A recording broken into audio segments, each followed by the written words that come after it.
Hello and welcome to the brand new episode of the G talk show. आज हम लेकर के आए हैं एक और नया एपिसोड, एक नए इंटरेस्टिंग गेस्ट के साथ में। एक गेस्ट जो हमें हमारे बहुत सारे सवालों के जवाब देंगे। हर एक इंसान का सपना होता है कि उसका अपना खुद का घर हो। वो जिंदगी भर की कमाई अपने घर में लगा देता है अपने घर को बनाने के लिए।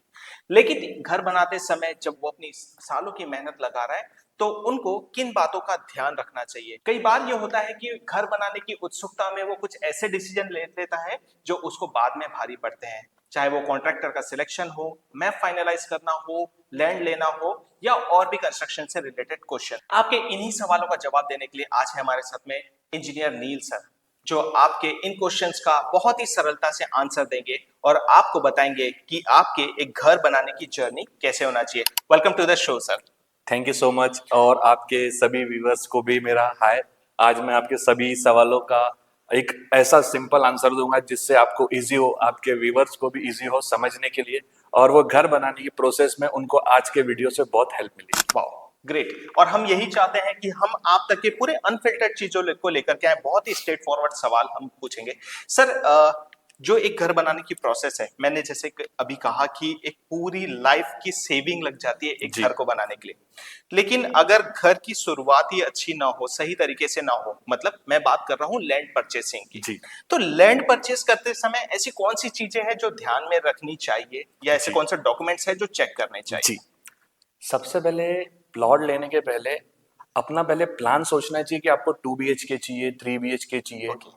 जिस हिसाब से उनका प्लान है, जैसे हमको 3 बेडरूम का घर चाहिए, 2 बेडरूम का घर चाहिए, तो उस हिसाब से कोई इंजीनियर से कंसल्ट करके ये सोचना चाहिए कि हमें 3 BHK चाहिए, तो उस हिसाब से हमें क्या साइज का प्लॉट लेना चाहिए। अगर 2 BHK बनाते हैं तो क्या साइज का प्लॉट लेना चाहिए। ओके। तो ये बेसिक जानकारी ये बहुत इंपॉर्टेंट है।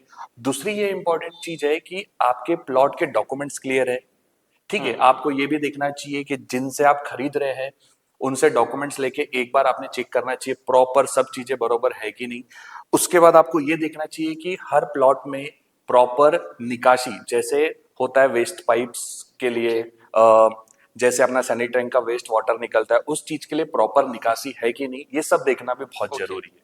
उसके बाद अगर आप वास्तु को बहुत बिलीव करते हैं तो आपको वो भी देखना जरूरी है कि आपका फ्रंट फेस, आपका जो घर का फ्रंट फेस आएगा वो कौन से डायरेक्शन में, ये भी देखना बहुत जरूरी है। ओके, ये बहुत ही इंपॉर्टेंट बात करी कि जनरली इस पे ध्यान नहीं देते हैं लोग कि क्या हमारा जो वेस्ट वाटर है वो कहाँ से निकलेगा, इन चीजों पे ध्यान नहीं नहीं जाता है। वो क्या होता है कि एक अच्छा प्लॉट मिल रहा है जी और जब इंडिया में प्लॉट खरीदा जाता है तो जो बेचने वाला होता है वो ये ये बोल करके बेच देता है कि 2 रोड का प्लॉट है, 3 रोड का मकान है, जी जी आपके लिए बहुत अच्छा होगा। लेकिन हाँ, ये सारी बातें भी बहुत इंपॉर्टेंट होने वाली है सर। एक और चीज जो इंडिया में इंपॉर्टेंट रोल प्ले करती है कि यह बहुत डाइवर्सिफाई प्लेस है। जी यहाँ पे हर जगह सॉइल की कंडीशन अलग अलग है। जी किस प्रकार की सॉइल का सिलेक्शन मकान बनाने के लिए परफेक्ट होता है? देखिए, जब कोई पर्सन घर बनाने के पहले प्लॉट लेता है जी। तो उन्हें सॉइल की बियरिंग कैपेसिटी पता नहीं होती। हम जब उसको एक्सकेवेट करते हैं, जब हम गड्ढा करते हैं, अंदर का हम सॉइल की क्वालिटी देखते हैं, तब हमें समझ में आता है कि किस प्रकार का हमको फाउंडेशन करना है, क्या डेप्थ तक की अपने को गहराई रखनी है। वो सब सॉइल बियरिंग कैपेसिटी के ऊपर डिपेंड रहता है। ओके। तो जनरली जब हम प्लॉट लेते हैं तो जनरली ऐसे एरिया में प्लॉट लेना चाहिए जहां पानी वगैरह आजू बाजू में ज्यादा ना हो। ओके। मट्टी जो है, जो सॉइल है वहां की, बहुत ज्यादा गीली ना हो, थोड़ा हार्ड स्ट्राटा हो। इस प्रकार का प्लॉट और इस प्रकार की जमीन देखनी चाहिए खरीदने के पहले। ओके, वाह, ये बहुत ही इंपॉर्टेंट बात कही आपने। और जब हम ये कहते हैं प्लॉट खरीदने के लिए जी जाते हैं, कुछ गवर्नमेंट डॉक्यूमेंट्स पे इंपॉर्टेंट होते जी हैं। क्या ऐसी चीज है जिससे हमें पता चल जाएगा कि वो प्लॉट क्लियर है जी या उसके ऊपर कोई प्रीवियसली लोन या कुछ ऐसा नहीं लिया हुआ है? जी जी देखिए, अगर आप जैसे प्लॉट्स के आपके पास डॉक्यूमेंट्स आते हैं तो हर एरिया का 7/12 होता है, हर प्लॉट का 7/12 होता है।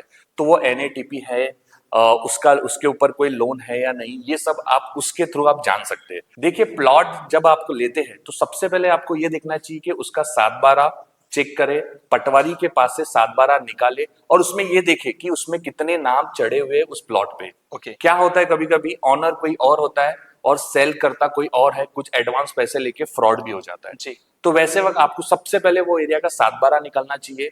पटवारी से मिलकर हर चीज क्लियर करना चाहिए और फिर उसके बाद ही आगे प्रोसेस करना चाहिए। और एडवांस भी देने के पहले आपको सबसे पहले ये काम है, पहले 7/12 चेक कर लो।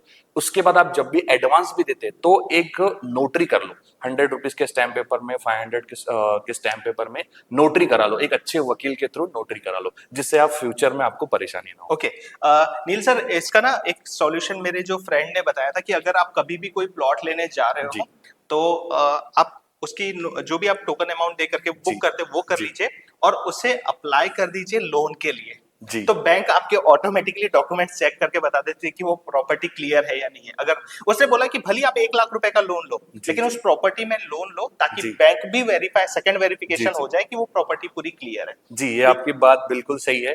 हम जब लोन लेने जाते हैं वो पूरी चीजें प्रॉपर चेक करती है, तभी वो लोन देती है। वो उसके बाद आपको प्लान भी सैंक्शन कराना पड़ता है नगर परिषद से, जी। उसके बाद फिर आपको वो लोन देती है। तो बैंक भी आपके पूरे प्लॉट्स को प्रॉपर चेक करती है कि इसमें कोई प्रॉब्लम तो नहीं है। तो आप ऐसे भी कर सकते हैं, पर वो थोड़ी लंबी प्रोसेस है। आपको पहले अपने ही लेवल में सब चीजें क्लियर करना चाहिए। आपने प्लान सैंक्शन करवाने की बात करी जी। और जनरली अगर देखा जाए तो 3 टायर सिटी में जी। प्लान सैंक्शन करवाना ये कोई मुद्दा जी। ही नहीं होता है। जी। क्या होता है, किसी ने घर खरीदा, जी। वो इंजीनियर के पास गया, एक मैप बनवाया, जी। दूसरे दिन से काम चालू करवा दिया, गोज ऑन। जी। जी। ये ऐसी चीजें चलती है। जी।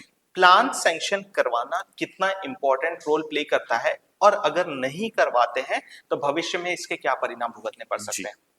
सबसे पहली बात, प्लान सैंक्शन कराना बहुत जरूरी है।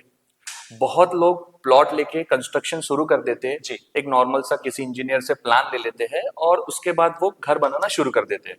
पर जनरली अगर आपको लोन लेना है तो बैंक आपको जब तक लोन नहीं देगा जब तक कि आपका प्लान सैंक्शन ना हो। बिल्कुल। जी। और प्लान सैंक्शन में सभी चीजें होती है, प्रॉपर वेंटिलेशन, प्रॉपर गली छुटी हुई होना, चारों साइड स्पेस छुटी होना, ये सब चीजें उसमें रहती है। तो अगर आप बैंक से लोन ले रहे हैं तो आपको प्लान सैंक्शन कराना बहुत जरूरी है, वरना आपको वो पेमेंट ही रिलीज नहीं करते। तो ये बहुत जरूरी है। और जो लोग खुद के पैसे से घर बनाते हैं और वो वो प्लान सैंक्शन नहीं करते हैं, वो डायरेक्ट घर बनाते हैं, तो उनको फर्क कोई नहीं पड़ता, पर फ्यूचर के लिए वो प्रॉब्लम होती है। तो उसे पहले ही अगर आप प्लान सैंक्शन करके बनाए तो आपको फ्यूचर में कोई परेशानी नहीं होगी। ओके ग्रेट, ये तो बहुत ही इंपॉर्टेंट आपने बात कही कि अगर हम प्लान सैंक्शन करके जी। रखते हैं तो एक कॉन्क्रीट डॉक्यूमेंट हमारे पास हो जाता जी। है कि हमारी जमीन क्लियर है, हमें जी। कहीं जी। पे भी कोई भी प्रॉब्लम नहीं है, क्योंकि अब हमारा जो एक्चुअल पैसा है जी। कंस्ट्रक्शन का वो लगने वाला है। जी। कंस्ट्रक्शन स्टार्ट करना एक सरदर्द माना जाता है जी। और वो इसीलिए क्योंकि लेबर को मैनेज करना और मटेरियल को मैनेज करना, इतनी जी। सारी चीजें मैनेज करना बहुत डिफिकल्ट टास्क है अभी जी। के समय पे। तो हम क्या करते हैं, उठा करके वो वर्क किसी कॉन्ट्रैक्टर को दे देते हैं। जी। कॉन्ट्रैक्टर को देने के बाद में ऐसा लगता है कि कई बार हमारी ही हमने प्रॉब्लम्स बढ़वा ली है। जी। जी। ये भी होता है। कॉन्ट्रैक्टर से एग्रीमेंट करवाते समय कौन सी बातें, कौन से क्वेश्चंस उससे पूछने चाहिए जी। ताकि हमें फ्यूचर में कोई भी प्रॉब्लम ना हो जी। और हमारा स्मूथ वर्किंग चलती रहे? जी। सबसे पहले मैं आपको बताना चाहूंगा, कॉन्ट्रैक्टर को हायर करने के पहले एक इंजीनियर को हायर करें। ओके। जी। कॉन्ट्रैक्टर से डील करने के पहले एक इंजीनियर को हायर करना इसलिए जरूरी है, सबसे पहले उसको एक्सपीरियंस होता है। जी। वो आपके प्लान्स रिगार्डिंग बहुत सारी चीजें सॉल्व कर देता है और उनको अच्छी तरीके से डील करना आता है कॉन्ट्रैक्टर से। ओके। एक क्लाइंट को, एक कस्टमर को पता नहीं होता कि कॉन्ट्रैक्टर से किस चीज के बारे में, क्योंकि उन्हें एक्सपीरियंस ही नहीं होता, बिल्कुल। तो वो उतना डिटेल में बात नहीं कर पाते। तो उनका काम है एक अच्छे इंजीनियर को हायर करे और उनसे कॉन्ट्रैक्टर से डील करवाए, सब चीजें उनसे क्लियर करवाए जिससे उनको आसानी हो। ज्यादातर ऐसा करने पर आपको फ्यूचर में प्रॉब्लम नहीं आएंगी, वरना कॉन्ट्रैक्टर लोग बीच में भी काम छोड़कर चले जाते हैं, आपसे ज्यादा पेमेंट ले लेते हैं। आपको ये भी समझ में नहीं आता क्लाइंट को कि कितना पेमेंट देना चाहिए, मेरा काम कितना हुआ है, ये सब नहीं समझ में आता। बिल्कुल। तो सबसे अच्छा है कि आप किसी इंजीनियर को हायर करें, वो आपके इतने पैसे बचा देगा जितना आपका कॉन्ट्रैक्टर लेके चले जाएगा। तो Okay. एक इंजीनियर को हायर करे तो आपकी बहुत सारी चीजें इजीली आगे स्मूथली काम हो पाएगा। ओके। जनरली ये माना जाता है कि इंजीनियर को अगर लेके आए और कॉन्ट्रैक्टर अवॉइड करते हैं कि इंजीनियर ना पार्ट जी, बने, जी, वो बोलते जी। हैं कि हमारे पास में सालों का एक्सपीरियंस जी। है, हम बना देंगे, आपको इंजीनियर की क्या जरूरत है, आप जी। बस मैप लेके आ जाओ। जी। जी। तो क्या वो यही कारण है कि वो अवॉइड करने के लिए बोलते जी। हैं? जी। एक्चुअली क्या होता है, इंजीनियर जब साइट सुपरविजन करता है तो वो ढेर सारी चीजों का ध्यान देता है। क्लाइंट को एक्सपीरियंस नहीं होता तो वो कुछ समझ में नहीं आता उनको कि क्या चल, उनको लग रहा है बस मेरा घर प्रॉपर बन रहा है। जी। पर ये बहुत बड़ा मिथ है। एक इंजीनियर को साथ में रखना बहुत जरूरी है, उसका proper time to time supervision जरूरी है, जिससे आपके काम को स्ट्रेंथ भी मिलेंगी और ड्यूरेबिलिटी भी आपके घर की बढ़ेगी। और कॉन्ट्रैक्टर लोग इसलिए मना करते हैं क्योंकि इंजीनियर, उनको थोड़ा सा प्रेशर होता है इंजीनियर का, उनका काम सफाई से होने के लिए ध्यान देते हैं वो लोग, इस वजह से वो थोड़ा सा अवॉइड करते हैं कि मैं इंजीनियर ना हो, हम खुद ही कर लेंगे। ओके, दूसरा रीजन जो जी। इंजीनियर रखना लोग अवॉइड करते हैं, उन्हें लगता है कि ये बहुत कॉस्टली है जी और वो मेरे ऊपर अनवांटेड बर्डन है, मतलब मैं फालतू का पैसा दे रहा हूँ। जी। इसको क्लियर कीजिए। देखिए, अगर आप इंजीनियर नहीं रख रहे हैं ना, फिर सही बात है, आपके कुछ पैसा आपका बच जाएगा, बट आपका मटेरियल में इतना वेस्ट हो जाएगा, आपके घर को स्ट्रेंथ नहीं मिलेंगी, कॉन्ट्रैक्टर कैसा काम कर रहा है आपको बिल्कुल पता नहीं, फिर फ्यूचर में आपके वॉल्स में क्रैक आ रही है, कॉलम्स में क्रैक आ रही है, वो हनी कॉम का भी ध्यान नहीं देते। जब कंक्रीट डाला जाता है शटरिंग करने के बाद, जी। तो उसमें भी हनी कॉम्स आते हैं, वो सब चीजें क्लाइंट्स कभी नहीं समझ सकता। इसलिए एक इंजीनियर का होना बहुत जरूरी है। आप जितना इंजीनियर को पैसा देंगे, उससे ज्यादा पैसा वो आपका मटेरियल में और क्वालिटी में बचा लेगा। ओके, तो पैसे की बात आती है तो फिर जो हमारे व्यूअर्स है वो ये भी सुनना चाहेंगे कि एक एवरेज परसेंटेज क्या चार्ज करते हैं इंजीनियर्स? देखिए, मार्केट में कैसा है, सभी के रेट अलग अलग है। ओके। पर basically 40 to 50 rupees per square feet में चार्ज करते हैं, जिसमें आपको वो फ्रंट एलिवेशन भी देगा, ओके। उसके बाद आपको प्लान भी देगा, लेआउट का प्लान भी देगा और सुपरविजन भी करेगा। ओके। ये चार चीजें प्रोवाइड करेगा, हम लोग उसी हिसाब से काम करते हैं। तो उसमें अगर मान के चलो 1000 स्क्वायर फीट का आपका प्लॉट है, तो 50,000 रुपीज उनको जाएगा। ओके, तो जिसमें 50,000 मैंने जी दे दिया, जी, अब मेरा कितना पैसा बच रहा है? वो मिनिमम आपके 2 to 3 लाख रुपीस बचा देगा। श्योरली। जी ओके, ग्रेट। ये एक बहुत ही इंपॉर्टेंट बात है क्योंकि हम अवॉइड करते जी। हैं, और शायद इंजीनियर रखने का ये बेनिफिट है कि अगर हम इंजीनियर रख ले तो एक एक्सपर्ट ओपिनियन जी हर जगह पे हमें मिल जाता मिल है, जाएगा। तो ये बहुत इंपॉर्टेंट है। जी अब इंजीनियर हमने रख लिया, कॉन्ट्रैक्टर से बात करना है, जी ऐसे कौन से पॉइंट है जो कॉन्ट्रैक्ट में मुझे कंपल्सरीली डलवाने चाहिए जी। या कॉन्ट्रैक्टर से डिस्कस करना चाहिए at the time of agreement? जी। देखिए, फर्स्ट ऑफ ऑल 2 प्रकार के कॉन्ट्रैक्ट होते हैं, एक विथ मटेरियल होता है और एक विदाउट मटेरियल होता ओके। है। अगर आप विथ मटेरियल कर रहे हैं, उसमें बहुत सारी चीजों का ध्यान देना पड़ता है। क्या क्वालिटी का मटेरियल यूज होगा, कौन सा सीमेंट यूज होगा, उसके बाद आपका ब्रिक्स कौन से यूज होंगे, टाइल्स कौन सी यूज होंगी, पेंटिंग कौन सी यूज होगी, सैनिटरी फिटिंग, प्लम, बहुत सारी चीजें। वो कम से कम 10 से 20 पेजों का एग्रीमेंट होता है, वो बहुत डिटेल में अपन ने डिटेल में समझ लेना चाहिए, उसके बाद ही एग्रीमेंट डन करना चाहिए। और उसमें भी आप इंजीनियर का सपोर्ट लेना चाहिए कि वो आपको बताए कि कौन सी क्वालिटी यूज करना चाहिए और कौन सी चीजें उसमें मिस हो रही है।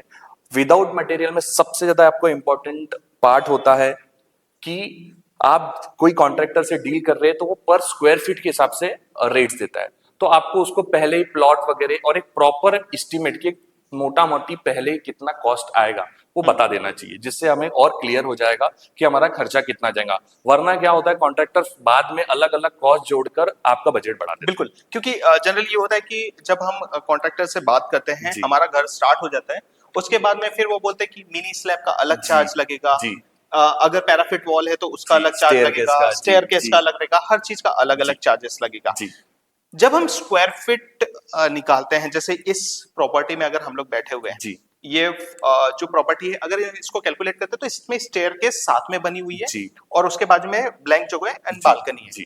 तो मुझे जब छत कैलकुलेट करनी है तो मैं स्टेयरकेस के साथ में कैलकुलेट करूंगा या छत अलग से कैलकुलेट होंगे और स्टेयरकेस अलग से कैलकुलेट होगी? देखिए, जब कॉन्ट्रैक्टर आता है तो वो क्या करता है, पहले आपका प्लेन स्लैब गिनेगा, ओके। स्टेयरकेस अलग से मेजर करेगा, फिर मिनी स्लैब अलग से मेजर करेगा, उसके बाद पैराफिट वॉल अलग से मेजर करेगा, कंपाउंड वॉल अलग से मेजर करेगा।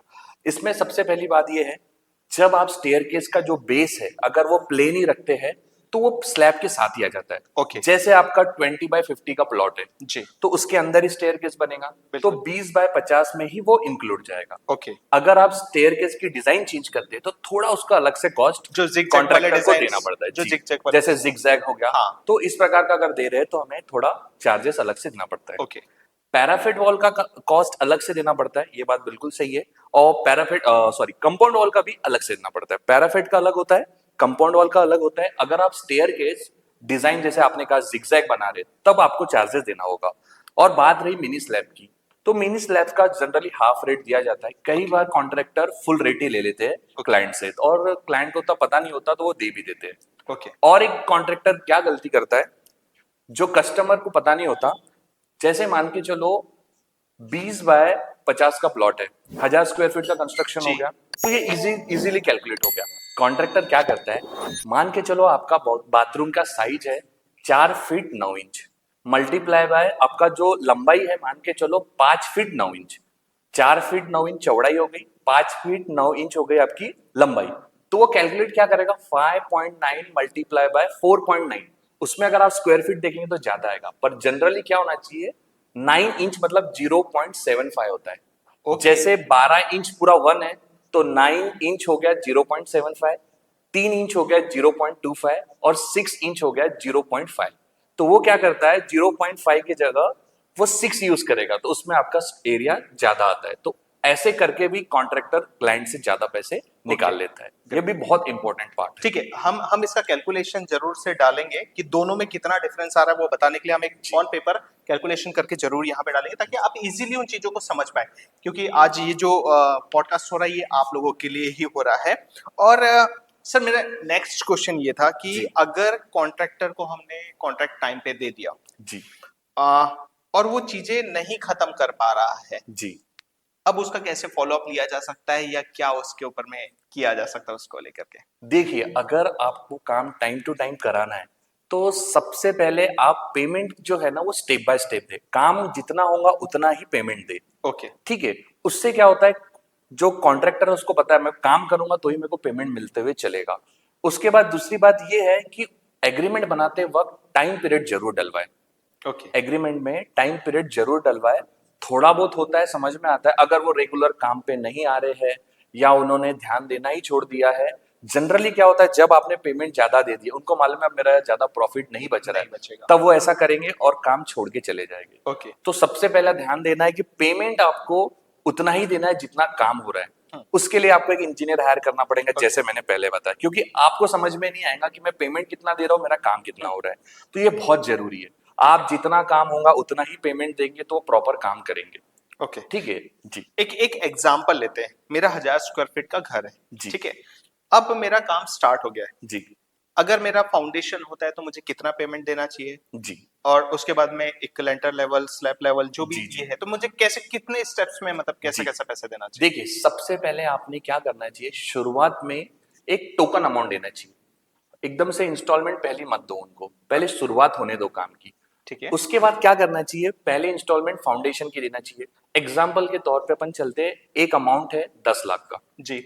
उसको अपन परसेंटेज के हिसाब से समझते हैं। Okay. सबसे पहले अपन 25% फाउंडेशन के लिए पेमेंट देंगे। Okay. तो आपका हो गया 2,50,000 रुपीज। जी। ये हमने फाउंडेशन के लिए दे दिए। ओके। उसके बाद आप सेकंड स्टेप दीजिए 7 फीट वॉल, आपके पूरे फ्लोर की 7 फीट वॉल हो जाए, तब आप सेकंड इंस्टॉलमेंट दीजिए, 25% दीजिए तब Okay. भी। थर्ड स्टेप आप दीजिए 25%, जिसमें आपकी वो स्लैब करके देगा। Okay. और लास्ट वाली जो इंस्टॉलमेंट है वो एक साथ ना दे, उसको भी और 2 भाग में कर दीजिए। Okay. ठीक है, क्या होता है, सेंटरिंग खुलने का प्लास्टर का काम शुरू होता है। बिल्कुल। तो 25% जो पेमेंट बच रहा है आपका, उसका आधा पेमेंट दे उसको, और उसको बोलिए कि आप काम पूरा कंप्लीट करो, और जो बचा हुआ पेमेंट है वो फिर कंप्लीट करने के बाद आपको देंगे। ओके। तो ये जनरली जब आप विदाउट मटेरियल काम करते हैं ना, तब ज्यादा फोकस करना पड़ता है। विद मटेरियल में ये सब चीजें नहीं होता, उसमें भी पेमेंट स्टेप बाय स्टेप ही देना चाहिए, और उसमें उसकी जो डील होती है वो अलग प्रकार से होती है। ओके जी। चलिए, होम लोन लेकर के बहुत लोग कंस्ट्रक्शन करते हैं, जी। ये करते हैं। इंडिया में आई थिंक वो बहुत इंपॉर्टेंट रोल भी प्ले जी। करता है। कितना सही है, क्योंकि हम फिर 30 सालों तक के वो भरते रहते हैं। देखिए, ये तो बहुत आपका बहुत अच्छा क्वेश्चन है। कई लोग क्या करते हैं, लोन लेके घर बनाते हैं। देखिए क्या होता है, जब लोन लेके क्लाइंट घर बनाता है, तो जब 20 साल बाद वो जब पूरा लोन क्लियर कर लेता है, तो जनरली अमाउंट डबल हो जाता है। मान के चलो आप 50 lakhs का घर बना रहे हैं, 20 साल के बाद आप देखेंगे कि आपने उसको 1 करोड़ रुपए दे दिया है। पे कर दिया। जी। अब सबके अपने अपने पॉइंट ऑफ व्यू है। किसी को पैसा वेस्ट नहीं करना है, मुझे उसको इन्वेस्ट करना है, तो वो लोन लेके घर ना बनाए, तो वो उनका अलग पॉइंट ऑफ व्यू है। और बहुत लोगों का ये सोचना होता है यार कि मैं अपना जो जीवन हूं, मैं एकदम रिलैक्स रहूं, मुझे अच्छे अच्छे मतलब एटमॉस्फेयर में रहना है, मेरा घर अच्छा हो, तो उनके पॉइंट ऑफ व्यू से वो भी सही है। पर जनरली आज के टाइम में अगर घर बनाना हो तो बिना लोन के घर नहीं बना सकते, क्योंकि आजकल सब चीजें बहुत महंगी हो गई। ये बहुत इंपॉर्टेंट है। एंड अब सर स्टेप्स आगे बढ़ते हैं और जी अब मटेरियल और इन चीजों पे भी डिस्कशन करते जी हैं। एक जो टर्म है ना, जब कोई भी व्यक्ति चाहता है कि उसका घर बहुत मजबूत बने, जी उसको जो चीज कंफ्यूज करती है वो ओपीसी जी और पीपीसी, जी मैं सीमेंट की बात कर रहा हूँ यहाँ पे। जी जी जी तो जब वो पहले जाता है सीमेंट बुक करने के लिए या सीमेंट का ऑर्डर देने के लिए, तो उसके ये दो ऑप्शन रख दिए जाते हैं। जी कौन सा सीमेंट कौन से प्लेस पे यूज होता है और जी इसके बेनिफिट क्या है?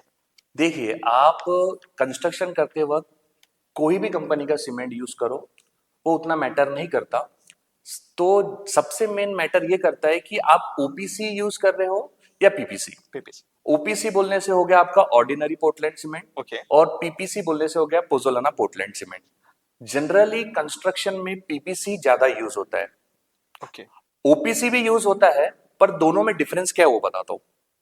ओपीसी जो होता है ना, वो थोड़ा फास्ट हार्ड, मतलब वो हार्डनिंग फास्ट होता है, मतलब वो सेट जल्दी होता है। ओके। पीपीसी को थोड़ा समय लगता है। ओपीसी का जो इनिशियल सेटिंग टाइम है ना, वो 30 मिनट्स है, ओके। तब से वो सेट होना शुरू हो जाता है।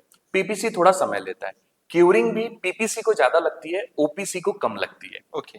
पर जनरली आज के टाइम में तो मेरा रिकमेंड रहेगा कि आप पीपीसी ही यूज करें।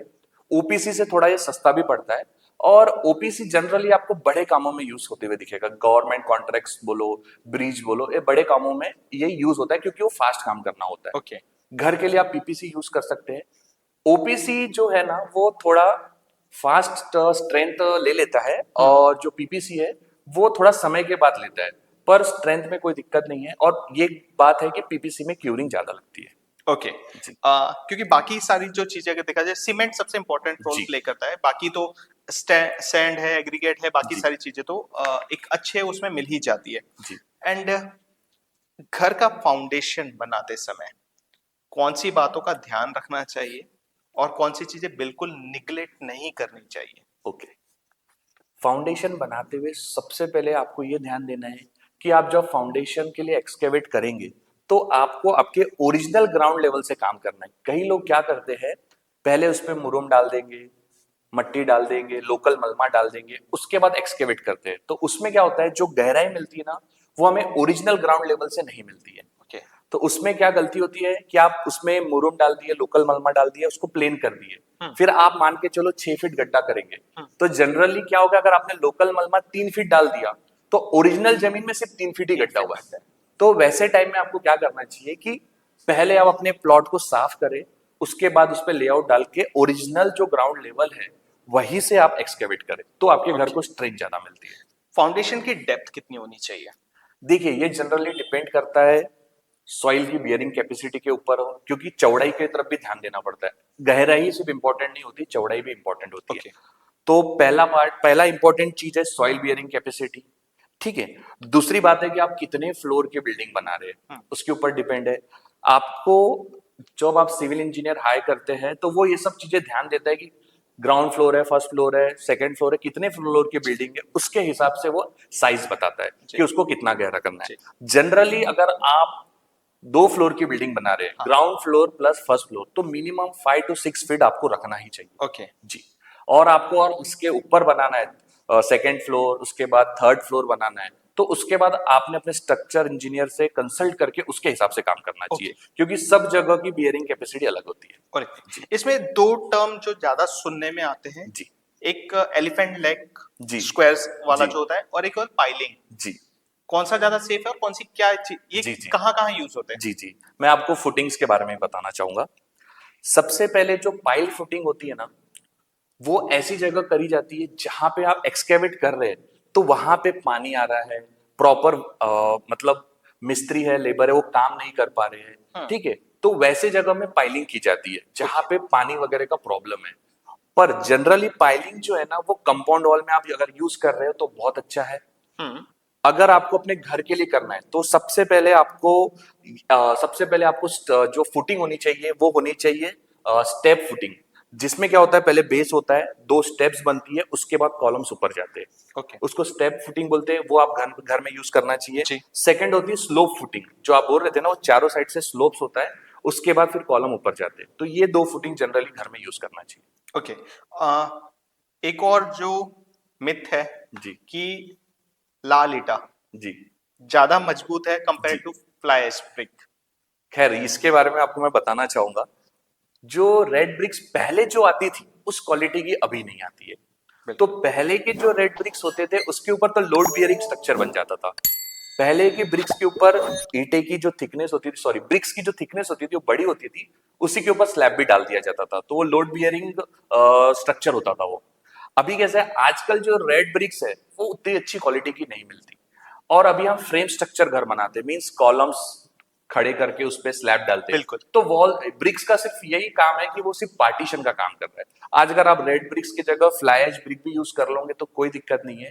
आप उसको अच्छे से प्लास्टर करें और आउटर में अच्छा वेदर कोट करें, पेंट, अच्छा वेदर कोट पेंट करें, तो आपको दिक्कत नहीं होगी। ओके। जी ये तो बात होगी सीमेंट की, जी लेकिन सरिया जी स्टील बार्स जी ये बहुत एक इम्पोर्टेंट रोल प्ले करता है। जी। कौन सी बार सिलेक्ट करना चाहिए और कैसे अश्योर करें कि ये परफेक्ट है। जी एक और, अब आगे मैं इसको एक्सटेंड कर रहा हूँ इसी क्वेश्चन को, जी कि ये बोलते हैं कि जितना ज्यादा का आप वो यूज करोगे, जी राइट, उतना ज्यादा बेटर होगा। जी। क्या ये मिथ है या फैक्ट है, ये भी आप क्लियर कीजिएगा। देखिए, इसके लिए मैं आपको ये बताना चाहूंगा, इसमें 50-50 मैं आपको उसको क्लियर करना चाहूंगा। ओके अगर आप रेनफोर्समेंट बहुत ज्यादा यूज कर रहे हैं और कंक्रीट उसमें कम है, तो ये आपका फॉल कभी भी हो सकता है, मतलब वो स्ट्रक्चर कभी भी फॉल हो सकता है। ओके ये बहुत बड़ा मीथ है कि अगर आप स्टील ज्यादा यूज करोगे, कंक्रीट कम रखोगे, तो आपको स्ट्रेंथ मिलेंगी, ऐसा गलत है। 6 to 10% के ऊपर स्टील का रेशियो नहीं होना चाहिए कॉलम्स बीम में। ओके कंक्रीट का जो एरिया होता है, सेक्शनल एरिया, वो ज्यादा होना चाहिए और स्टील का कम, 6 to 10%। तो अगर आप ज्यादा स्टील डाल रहे हैं तो आपका घर ज्यादा मजबूत होगा, ऐसा नहीं होता। इसके लिए मैंने जैसे आपको कहा कि आपको एक इंजीनियर हायर करना चाहिए और उसके हिसाब से ही काम करना चाहिए।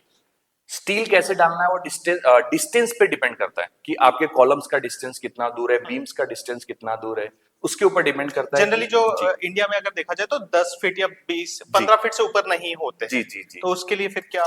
देखिए, उसके लिए आप 12 mm का यूज कर सकते ओके हैं, और जो कैंटिलीवर होता है, जो सामने पोर्च की तरफ जो पोर्च स्लैब निकलती है, उसमें आपको 16 mm यूज करना 16 mm। चाहिए। Okay great. ये बहुत ही इंपॉर्टेंट चीज है, क्योंकि ये बारीक बारीक चीजें जहां पे अगर मैं, मुझे ऐसा लग रहा है कि मैं अपना घर मजबूत बनाने के लिए जी हैवी स्टील यूज कर लूंगा जी तो एक तो कॉस्टिंग भी बढ़ जाएगी और उसका जी। मुझे कोई बेनिफिट भी नहीं हो रहा है ऐसा। बिल्कुल बिल्कुल। ग्रेट। जब हम कंस्ट्रक्शन के लिए घर बनाने के लिए देते हैं तो एक और सवाल जो दिमाग में आता है कि किसी भी कॉन्ट्रैक्टर को घर का काम विद मटेरियल दे या विदाउट मटेरियल दे।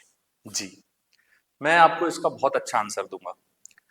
देखिए, अगर आपके पास समय है, आप समय दे सकते हैं, तो आपने विदाउट मटेरियल दिए तो भी चलेगा।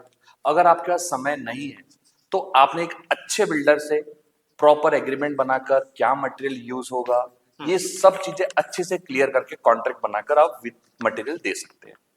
विदाउट मटेरियल में क्या होता है, आपको ध्यान देना बहुत जरूरी है। अगर आप अपने मटेरियल पे ध्यान नहीं देंगे तो वेस्टेज होगा, जी ठीक है, चोरी होगी, ठीक है, फिर उसका फिनिशिंग आइटम आएगा, जैसे आप वायरिंग लेके आएंगे, पेंट्स लेके आएंगे, ये जो महंगे आइटम्स है उसमें भी आपको ध्यान देना पड़ेगा। ये, और जनरली क्या होता है, ये सब चीजों में आपको पता भी नहीं चलेगा कि आपका मटेरियल चोरी हो चुका है। तो अगर आप विदाउट मटेरियल देते हैं तो आपने अपना एक पर्सनल एक बंदा रखना जरूरी है, ओके या फिर खुद का प्रॉपर विजिट होना जरूरी है। जी अगर आप ये ध्यान नहीं देंगे तो आप इतने बजट के ऊपर चले जाएंगे कि आप विद मटेरियल देते तो आप शायद फायदे में होते, ओके ऐसा भी होता है।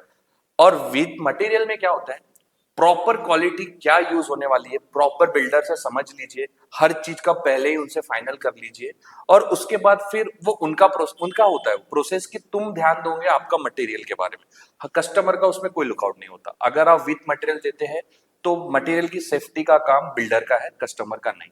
ओके बस उनको ये काम करना चाहिए कि प्रॉपर जाकर एक बार विजिट करें कि हमने जो बोला वही मटेरियल यूज हो रहा है कि नहीं। ये ध्यान देना बहुत जरूरी है। ओके। अब जो मेरा नेक्स्ट क्वेश्चन है वो थोड़ा सा डिजाइन और आर्किटेक्चर से रिलेटेड जी है कि घर में वेंटिलेशन का कितना इंपॉर्टेंट रोल है और क्या साइज के होने चाहिए। जी। देखिए, अगर आप कंस्ट्रक्शन कर रहे हैं घर तो वेंटिलेशन बहुत जरूरी है। अगर घर में वेंटिलेशन नहीं होगा तो आपको पॉजिटिव एटमॉस्फेयर नहीं मिलेगा।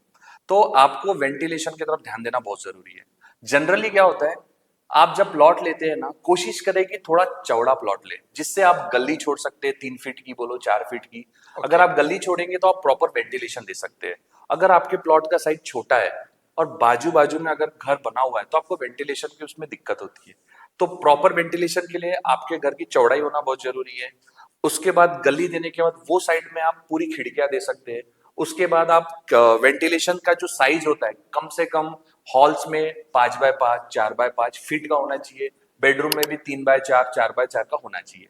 अगर आप फर्स्ट फ्लोर में रूम्स बनाते हैं तो आप उसमें फुल साइज भी बना सकते हैं, 2 in 1। जैसे आप विंडो का भी काम करेगा और डोर का भी काम करेगा। Okay. जैसे हम अपने ऊपर के बेडरूम से हमको गैलरी में जाना है तो आप बड़ी खिड़की भी दे सकते हैं।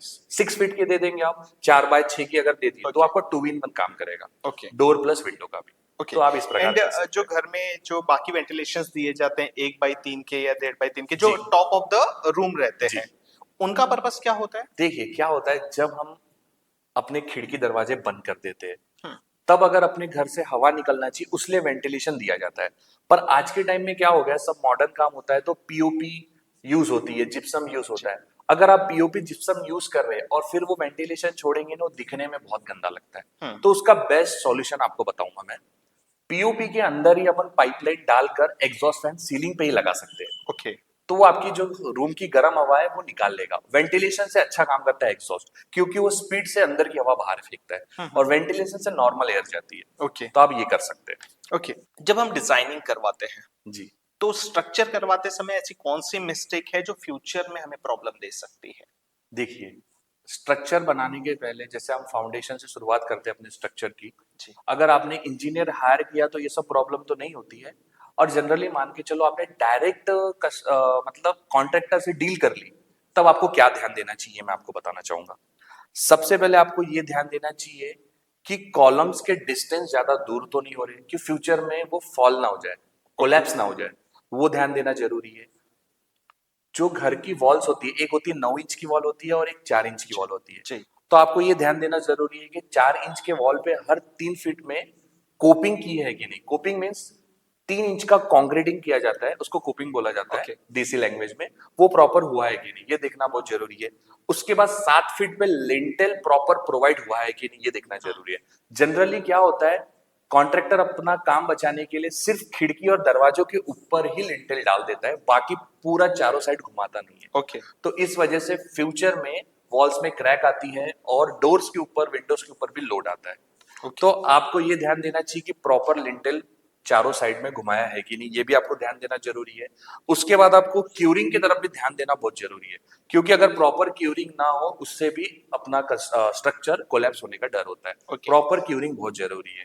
बेसिकली मिनिमम 7 डेज और मैक्सिमम 14 डेज कम से कम क्यूरिंग होनी चाहिए। ओके। जी। चाहे आप ये वॉल की बात कर रहे हैं, स्लैब की बात कर रहे हैं, सब जी। इंक्लूडेड। जनरली सबका अलग अलग होता है, पर एक कांस्टेंट लेके चले तो 10 to 14 डेज प्रॉपर क्यूरिंग होना जरूरी है। बहुत लोग क्या करते हैं, एक्सेसिव क्यूरिंग। जी जी, वो भी उसमें आना आना चाहूंगा मैं। अगर आप एक्सेसिव क्यूरिंग कर रहे हैं ना, वो भी गलत है। कैसे, मैं आपको बताता हूँ।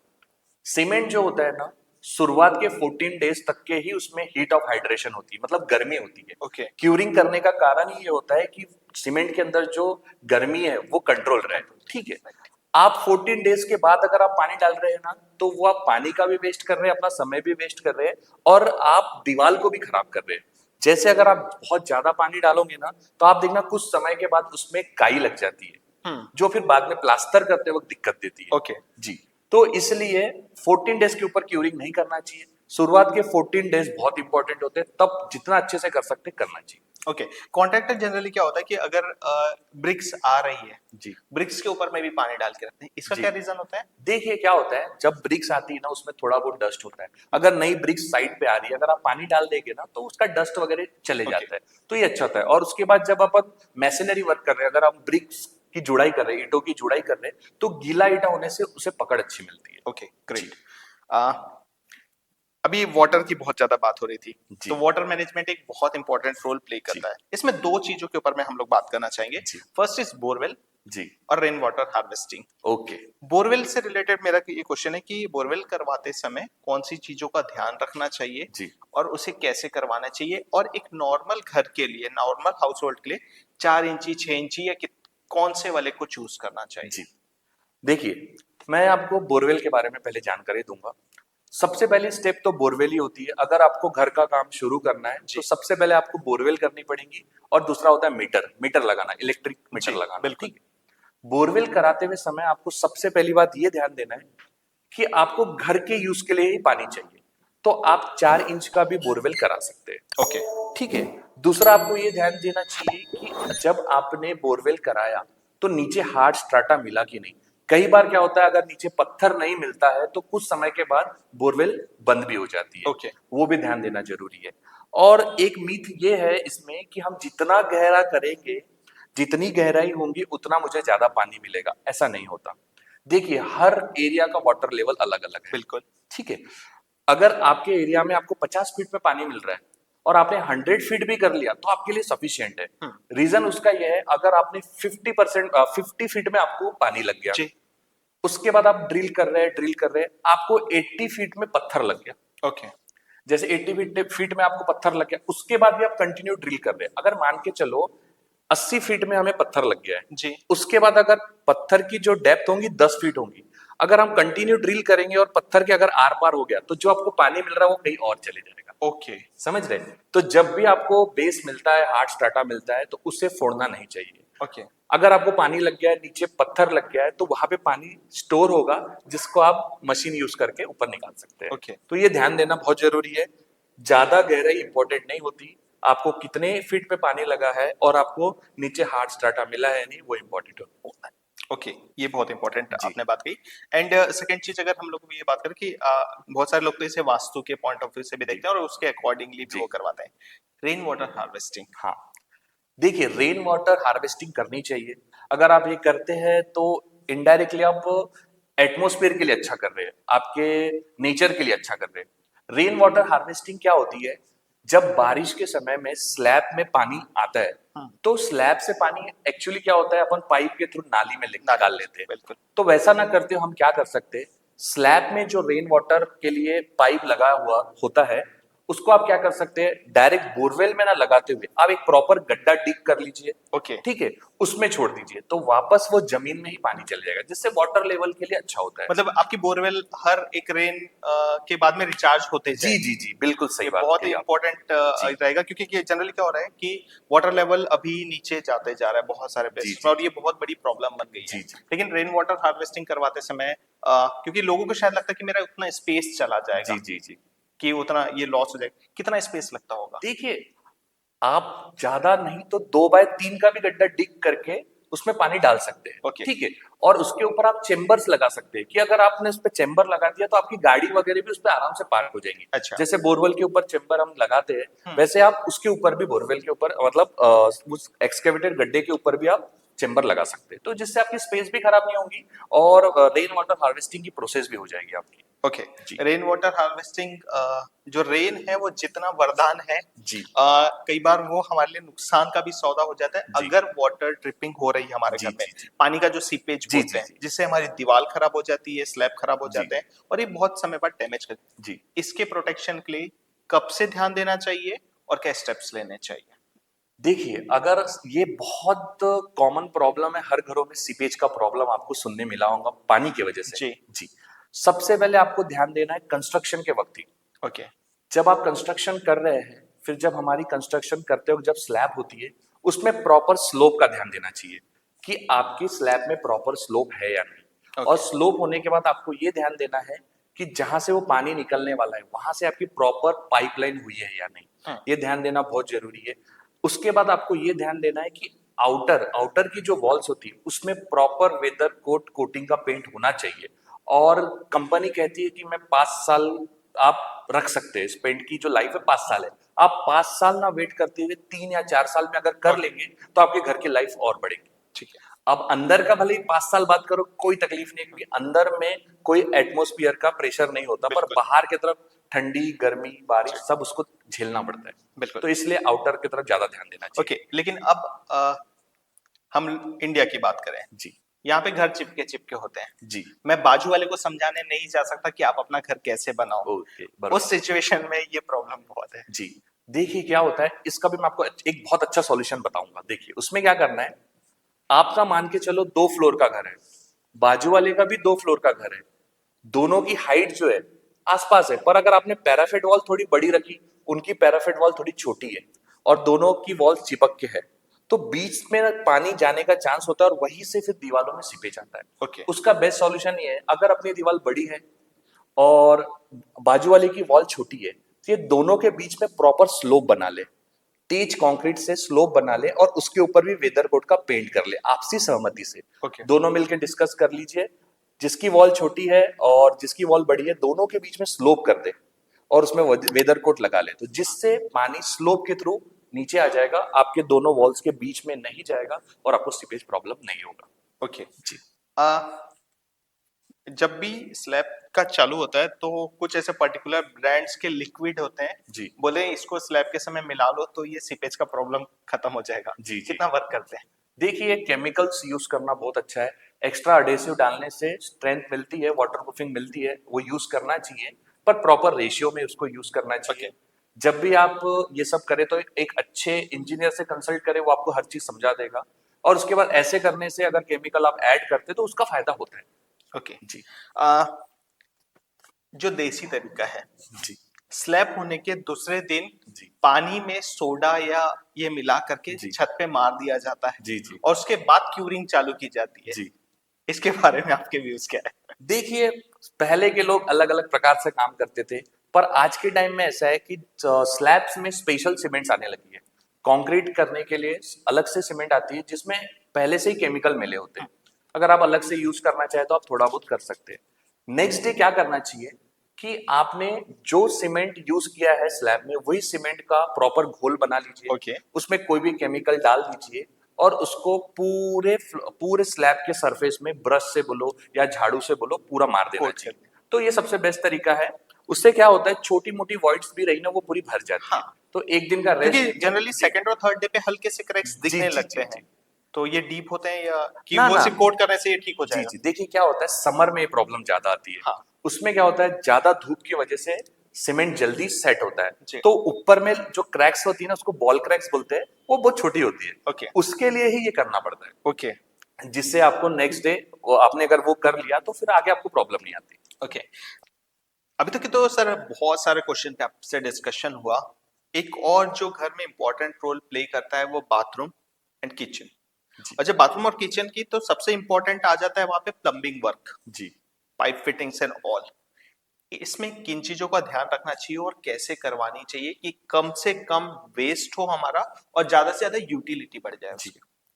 देखिए सबसे पहले किचन की जो पाइपलाइन होती है और बाथरूम की जो पाइपलाइन होती है, अगर आप चाहे तो दोनों को अलग अलग कर सकते हैं। जैसे बाथरूम में हम गर्म पानी यूज करते हैं तो उसके लिए हमको सीपीवीसी पाइप यूज करना जी। पड़ता है जो हीट रेसिस्टेंस होता है। बाथरूम में आप नॉर्मल पीवीसी पाइप यूज कर सकते हैं, उसमें कोई दिक्कत नहीं है। सबसे पहले आपको ये ध्यान देना चाहिए किचन और बाथरूम के बीच में कि किचन से बाथरूम विजिबल ना हो। ये ना थोड़ा सा एटमोस्फियर भी अच्छा नहीं होता उससे अपने घर का। पहले ये ध्यान दें कि आपके जो बाथरूम से हो किचन से दूर हो। दूसरा आपको ये ध्यान देना चाहिए कि जो सैनिटरी पाइपलाइंस है बाथरूम की अलग हो और किचन की जो पाइपलाइन है वो अलग से हो। जी वो अलग हो, जिससे आपको स्मेल की भी प्रॉब्लम ना हो। दूसरी बात आपको बाथरूम्स में ये ध्यान देना चाहिए, अगर आप ग्राउंड फ्लोर में बाथरूम है आपका तो उसमें पाइपलाइन पहले अच्छे से चेक कर लो, प्रॉपर सभी पाइपलाइन से कहीं लीकेज तो नहीं है, ये ध्यान दो। उसके बाद ग्राउंड फ्लोर में अगर आपका बाथरूम है तो आप उसमें बेस करके उसको मतलब पूरे पाइपलाइंस में बेस करके उसको छुपा सकते हैं। Okay. और वॉल्स की जो पाइपलाइंस है उसमें आप प्लास्टर करके छुपा सकते हैं, उसके बाद तो उसके ऊपर टाइल्स लग जाता है। बट आप फर्स्ट फ्लोर में अगर बाथरूम है तो उसमें आप ये नहीं कर सकते, वरना आपको ग्राउंड फ्लोर की सीलिंग में सीपेज दिखेगा। ओके। वहां आपको सबसे पहले ये ध्यान देना है कि पूरी पाइपलाइंस प्रॉपर चेक होनी चाहिए। उसके बाद उसको आपको ये ध्यान देना है कि लीकेज तो नहीं है। उसके बाद आपको पूरी पाइपलाइन चेक करने के बाद उस पर वाटर प्रूफिंग करना बहुत जरूरी है। वरना क्या होता है, टाइल्स की गैप से पानी नीचे जाता है और टाइल्स के नीचे होती है रेती, क्योंकि रेती के ऊपर ही टाइल्स लगती है। बिल्कुल। तो रेती पानी पकड़ के रखता है, फिर उससे क्या होता है, ग्राउंड फ्लोर पे आपको सीपेज दिखता है। ओके। जी, इसलिए आपको इसका सबसे अच्छा सॉल्यूशन ये है कि आप प्रॉपर वाटर प्रूफिंग करवा लीजिए, पूरे पाइपलाइंस के ऊपर कंक्रीटिंग करके उस पर वाटर प्रूफिंग करवा लीजिए।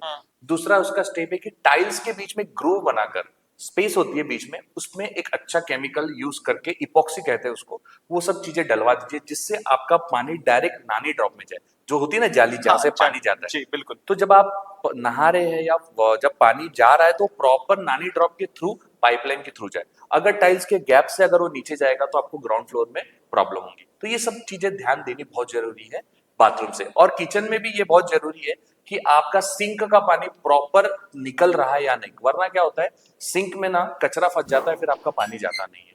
और प्रॉपर चेम्बर्स होना बहुत जरूरी है, कुछ डिस्टेंस में चेम्बर्स होना बहुत जरूरी है, कि अगर कल चल के कोई प्रॉब्लम आया तो आप चेम्बर का ढक्कन खोल के उसको साफ कर सके, जिससे आपका पानी इजीली चले जाए। ओके। एक प्रैक्टिकल एग्जांपल में ये पूछना चाहूंगा कि अगर फॉर एग्जांपल कि मेरा जो आउटलेट है पानी का, जो मुझे लेकर के जी। जाना है, वो बैक साइड में है, जी। और मुझे एक बाथरूम बनवाने की जरूरत पड़ गई फर्स्ट फ्लोर में सामने साइड जी। में, अब मुझे वो पाइप लेकर के जाना है। जी। ये बहुत चैलेंजिंग है मेरे जी। लिए। तो अब क्या मैं उसके लिए पूरा 9 इंची का एक पूरा स्टेप आखिरी तक के लेकर के जाऊं? जी जी जी, देखिए, अगर सबसे पहले अगर आपका पीछे में भी अगर आपकी नाली है तो आप उस बाथरूम का जो वेस्ट पानी है आप पीछे निकाल सकते हैं। हाँ। और अगर बाहर सामने में भी नाली है तो आप सामने के बाथरूम का सामने निकाल सकते हैं। अब बात आती है सैनिटरी टैंक की।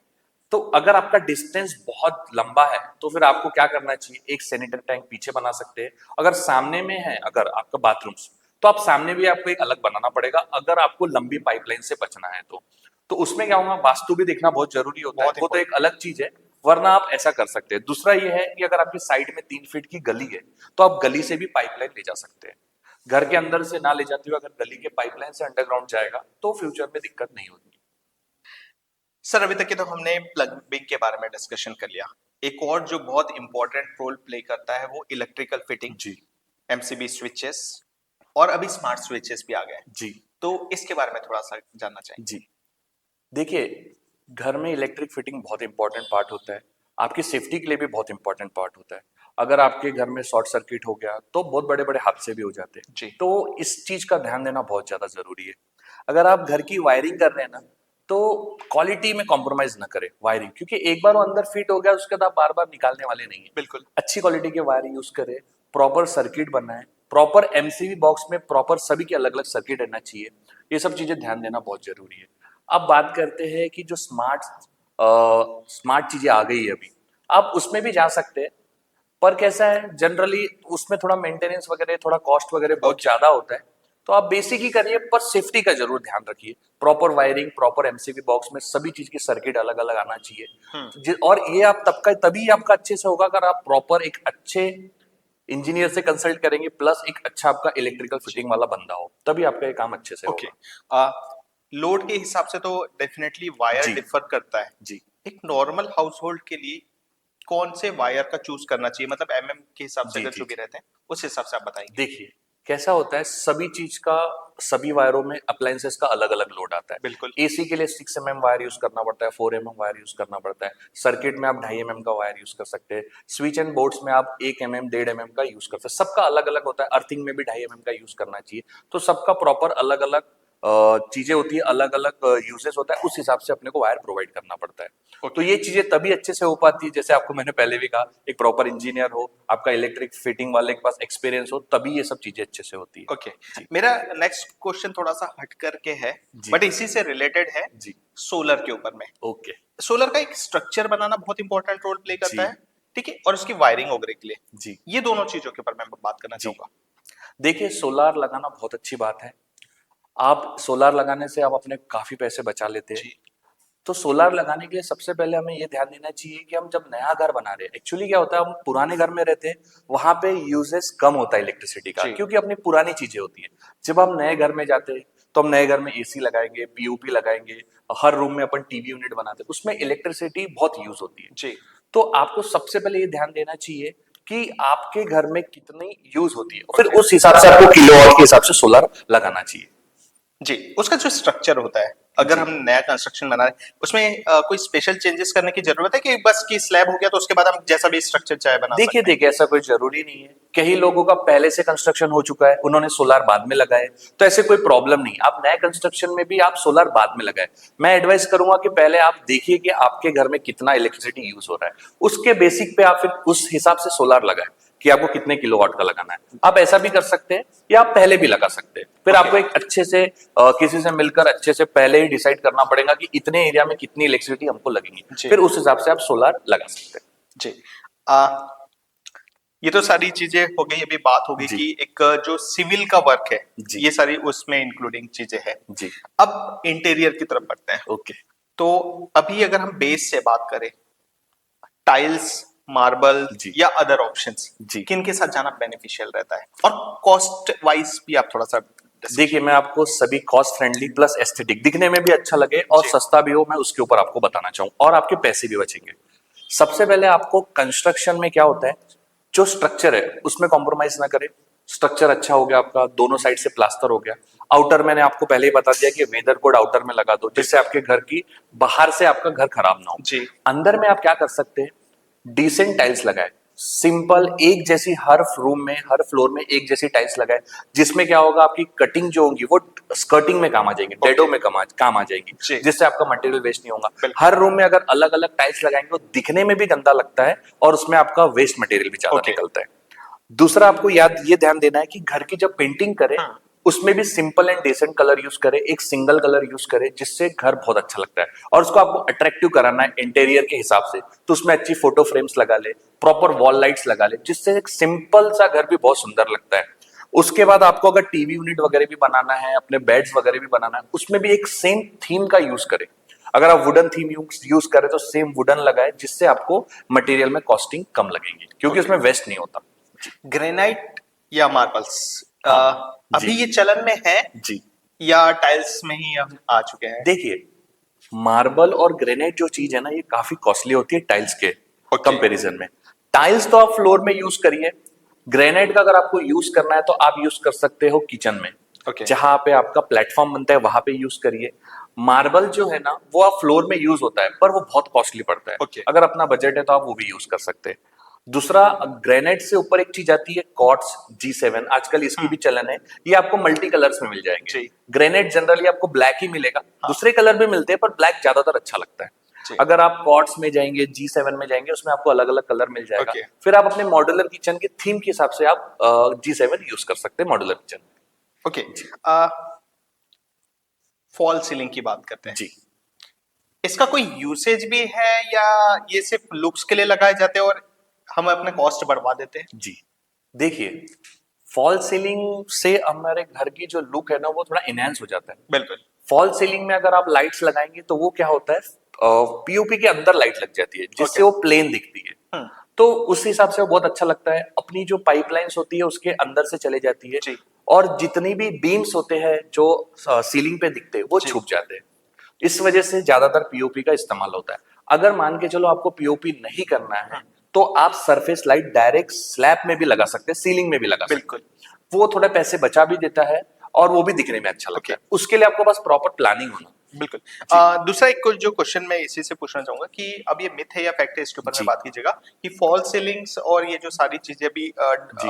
यूपीवीसी या डब्ल्यूपीवीसी जो जी। जी। ये एल्युमिनियम से सारे फ्रेम्स लगवाए जाते हैं, ये हीट को भी कम करते हैं। जी। देखिए ये एक मिथ नहीं है, ये एक बिल्कुल सही बात है। अगर आप पीओपी यूज कर रहे हैं तो वो जो हीट होता है ना उसको नीचे ट्रांसमिट नहीं होने देती है, तो थोड़ा टेम्परेचर उसमें कम होता है। ओके। ठीक है। इसमें एक चीज और प्लस करना चाहूंगा मैं, अगर आपको अपने घर का टेम्परेचर कम रखना है, जनरली क्या होता है सन की रेज हमारे स्लैब की तरफ टुवर्ड्स आती है, तो जनरली ज्यादा जो सन की रेज है हमारे स्लैब में लगती है। जी। अगर आपको उससे जो हीट होता है वो भी नीचे गर्म करता है, तो पीओपी उसको रोकती है। अगर आपको उसको अगर और कम करना है तो आप क्या कर सकते हैं कि आपके स्लैब के जो ऊपर का सरफेस एरिया है उसमें आप व्हाइट पेंट यूज कर सकते हैं। स्पेशल पेंट्स आते हैं स्लैब के लिए भी, सरफेस के लिए, वो भी वेदर कोड आता है। अगर आप यूज करेंगे व्हाइट कलर तो वो भी आपको गर्मी कम होने देती है और ये आपका वेदर कोटिंग का भी काम कर लेती है और ये आपका टेम्परेचर भी मेंटेन रखती है, मतलब Okay. कम रखती है। अभी इंटीरियर के हिसाब से तो बहुत सारे जो फ्रेम्स आते हैं, स्ट्रक्चर्स आते हैं जी। For the door and the windows. जी इसमें से बेस्ट क्या होता है, क्योंकि पुराने समय में वुड के यूज होते थे, जी अभी यूपीवीसी के, एल्युमिनियम के और बाकी फ्रेम्स आ गए। जी अभी क्या बेस्ट है या जी। क्या कॉस्ट इफेक्टिव है? देखिए, पहले क्या होता था, पहले सागवान के डोर ज्यादा यूज बिल्कुल। होते थे। तो सागवान के डोर में क्या है, पहले जो क्वालिटी मिलती थी आजकल नहीं मिल पाती। और जो डोर है ना, सेफ्टी पर्पज से अगर आप देखोगे ना, सागवान में ना थोड़ी सेफ्टी कम है। जैसे मैं आपको बताना चाहूंगा, जैसे अगर आप स्टील के डोर लगा रहे, जो दिखने में फ्रंट से वुडन ही होते हम्म। पर अंदर से वो गैल्वेनाइज स्टील होता है। ओके। तो उसको ब्रेक करना बहुत मुश्किल है। सागवान के जो दरवाजे होते हैं वो इजीली कोई भी व्यक्ति तोड़ सकता है। पर अगर आप स्टील के डोर यूज कर रहे हो तो उसमें आपको सेफ्टी ज्यादा मिलेगी, क्योंकि आज के समय में सेफ्टी बहुत जरूरी है। तो आप स्टील के दरवाजे यूज करिए। बाहर के तरफ और अंदर की तरफ उसका जो टेक्सचर होता है वुडन का ही होता है, दिखने में वुडन ही होते हैं पर अंदर से स्टील होता है। ओके। आप ये यूज कर सकते हैं सेफ्टी के हिसाब से, उसकी लाइफ भी ज्यादा होती है। उसके बाद कैसा, स्टील वाले डोर में आपको लॉकिंग सिस्टम मिल जाएगा। Okay. और जनरली सागवान में देखा जाए तो पहले कैसे महाराजा पैटर्न के हैंडल्स और कुंडिया ही लगती है और जी। उसमें आपको ताला ही लगाना पड़ता है। जी। तो ये डिफरेंस होता है। और आपको उससे और दूसरा ऑप्शन ये होता है, अगर आप चाहे तो पैनलिंग डोर यूज कर सकते हैं। प्रॉपर प्लाई का यूज करके फ्रेमिंग कर लो, प्लाई के ही ब्लॉक्स आते हैं, उससे आप पल्ले बना लो, उसमें माइका स्टिक कर लो और उसमें कोई भी कंपनी का लॉक लगा सकते हैं। एक ये भी एक अच्छा होता है। ओके। एंड एल्युमिनियम जो विंडो विंडो फ्रेम रहती है, ये तो भी चलन में है। हाँ, देखिए, जो विंडोज है उसमें तो एक्चुअली सस्ता पड़ता है एल्यूमिनियम, उससे महंगा होता है यूपीवीसी। अगर स्लाइडर में कैसा है, विंडो में आप स्लाइडर में ये यूज कर सकते हैं। और जनरली क्या होता है, हर स्लाइडर में 3 ट्रैक्स होती है, 2 में ग्लास होती है, एक में मॉस्किटो प्रोटेक्शन होता है। तो वैसे ही लगाना चाहिए। और बाहर से ग्रिल लगाना बहुत जरूरी है, जिससे आपके विंडो को प्रोटेक्शन मिलता है, वहां से कोई आ जा नहीं सकता। ओके।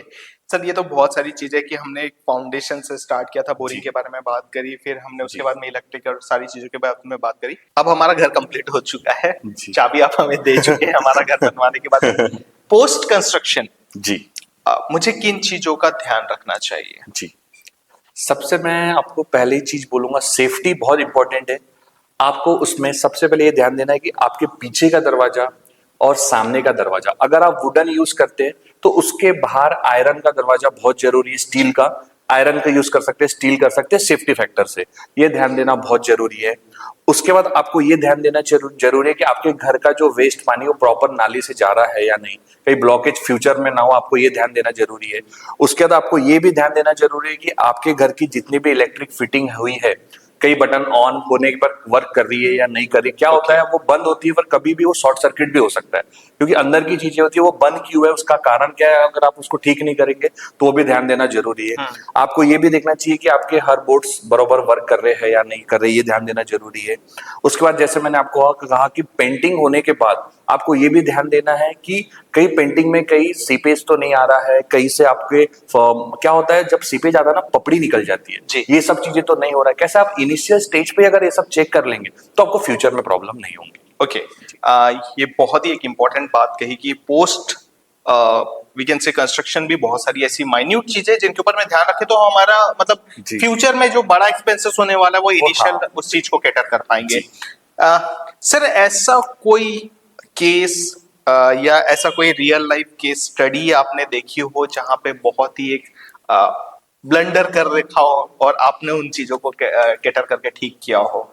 मैं आपको एक किस्सा बताता हूँ। मेरी एक साइट थी नागपुर की, वहां पे एक्चुअली मेरा सुपरविजन ही था, मैं वहां गया था। तो क्लाइंट ने क्या किया था कि जैसे फ्लोर पे टाइल्स लगती है, जैसे स्लैब होती है, हम स्लैब में पॉन्ड्स क्यूरिंग करते हैं, प्रॉपर स्क्वायर बनाकर उसमें अपन पानी रखते हैं। 21 डेज 14 डेज जैसा भी आपको रखना है आप रखते हैं। तो वहां क्या हुआ था, उसने क्या किया था कि उसके फ्लोर में टाइल्स लगी थी, उसने उसमें भी प्रॉपर पॉन्ड्स बना दिया था और टाइल्स के ऊपर भी पानी जमा रखा था कि मेरी टाइल्स पकेंगी करके। तो ये मेरे को बहुत बड़ा ब्लंडर लगा था कि इतना अगर पानी रखोगे तो उससे क्या होगा, टाइल्स के नीचे की रेती बह जाएंगी, फिर आपको इंसेक्ट्स के लिए आपको जगह मिल जाएंगी। तो उससे वहां से चींटी बोलो, कीड़े मकोड़े जो भी है वो प्रॉब्लम देंगी। तो ये मेरे को बहुत बड़ा ब्लंडर लगा था। फिर मैंने उसको समझाया कि ऐसा नहीं करते, इसमें प्रोसेस ये होती है कि आप स्प्रे करिए, आप पूरे टाइल्स में थोड़ा थोड़ा पानी स्प्रे करिए, पर ऐसा स्टोर मत करिए। कि स्टोर करेंगे तो आपकी टाइल्स लूज भी हो जाएगी और टाइल्स कुछ समय बाद इजीली निकल भी सकती है। एक परफेक्ट घर बनाने के लिए जी सबसे बेस्ट या गोल्डन रूल क्या है? देखिए, सबसे बेस्ट रूल आपको मैं बताना चाहूंगा, एक अच्छा घर बनाना है, जैसे मैंने शुरुआत में ही आपको कहा, एक अच्छे इंजीनियर को हायर करो, ये बहुत इंपॉर्टेंट पार्ट है। क्योंकि एक बार कंस्ट्रक्शन हो गया ना, उसको आप बार बार तोड़ोगे फिर बनाओगे, इसमें बहुत नुकसान होता है और स्ट्रेंथ भी कम होती है घर की। एक अच्छा इंजीनियर हायर करो, भले ही खुद मटेरियल लाओ, प्रॉपर खुद का सुपरविजन रखो और इंजीनियर को टाइम टू टाइम सुपरविजन के लिए बुलाओ। ओके। दूसरा, आपको ये ध्यान देना है घर में कि आप जो मटेरियल वगैरह प्रोवाइड कर रहे हैं उसमें डेट, तो क्या होता है कभी कभी सीमेंट पुरानी भी आ जाती है, तो ये सब देखना भी बहुत जरूरी है। Okay. क्वालिटी चेक करते हुए चलो, ये बहुत इंपॉर्टेंट है। और थर्ड मैं बोलना चाहूंगा क्यूरिंग। क्यूरिंग घर में बहुत इंपॉर्टेंट पार्ट है, भले ही आप कौन सा भी सीमेंट यूज करिए पर क्यूरिंग बहुत जरूरी है। अपने घर में क्यूरिंग का तो मस्ट ध्यान देना चाहिए। ओके। ये बहुत इंपॉर्टेंट है कि आपने बिगिन से एक पूरे पॉडकास्ट को 3 पॉइंट्स में सम अप किया हुआ है एक बहुत ही अच्छे तरीके से। जो लोग आपको गोंदिया के सुन रहे हैं, जी अब वो चाहते हैं कि आपकी सर्विसेज लेना, जी। तो वो आपसे कैसे कांटेक्ट कर सकते हैं? और हमारी ऑडियंस अगर चाहती है कि वो आपसे मैप डिस्कशन करना चाहती है, जी। चाहती कि आप उनकी साइट विजिट करके देखें, जी। गाइडेंस प्रोवाइड करें, जी। तो ये कैसे पॉसिबल हो पाएगा? देखिए, आप गूगल में सर्च कर सकते हैं कंस्ट्रक्शन कंपनी गोंदिया, उसमें भी हमारा नाम आ जाता है। Okay. उसके बाद आप यूट्यूब में भी सर्च कर सकते हैं, नील कंस्ट्रक्शन करके हमारा फर्म है। जी। आप वो सर्च करेंगे तो उसमें भी हमारे कांटेक्ट नंबर मिल जाते हैं आपको।